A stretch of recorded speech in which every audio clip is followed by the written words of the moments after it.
Hello বন্ধুরা, চলে এসেছি আজকে আবার একটা নতুন রেসিপি নিয়ে। ছেলের আবদারে আজ করতে হবে তালের বড়া। দেখো, তাল নিয়ে ঘষতেও বসে গেছি। কী করব বলো, ছেলের আবদার রাখতেই হবে। এবার তাল ঘষা হয়ে গেছে, এখন তালটাকে ছেঁকে নেব যাতে ছিবড়াটা না থাকে।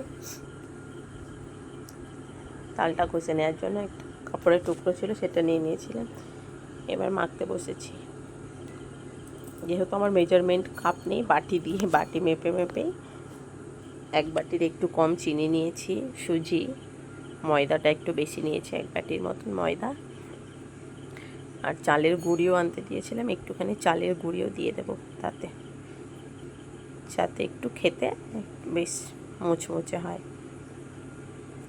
এবারে সবগুলো উপকরণ নিয়ে নিয়েছি, ভালো করে এটাকে সুন্দর করে মিক্সিং করে মাখাতে হবে। দেখো, মাখার সময় দেখতেই কত সুন্দর লাগছে। নিজে মাখছিলাম আর আমার যাকে এটাই বলছিলাম, দেখতে কত মাখা হয়ে গেছে। এবার চলে এসেছি ভাজতে। কড়াইয়ে তেলটা আগে থেকে গরম করতে দিয়ে দিয়েছিলাম, কেন কি ছেলে খুব তাড়া দিচ্ছিল, কখন হবে কখন হবে। একটা পাশ হয়েও গেছে, উল্টে দিলাম ভালো করে, বেশ সুন্দর একটু লাল লাল করে ভাজবো। এবার হয়েও গেছে, এবার নামিয়ে নেওয়ার পালা। দেখতে দেখতে এক বাটি তালের বড়া আমার রেডি।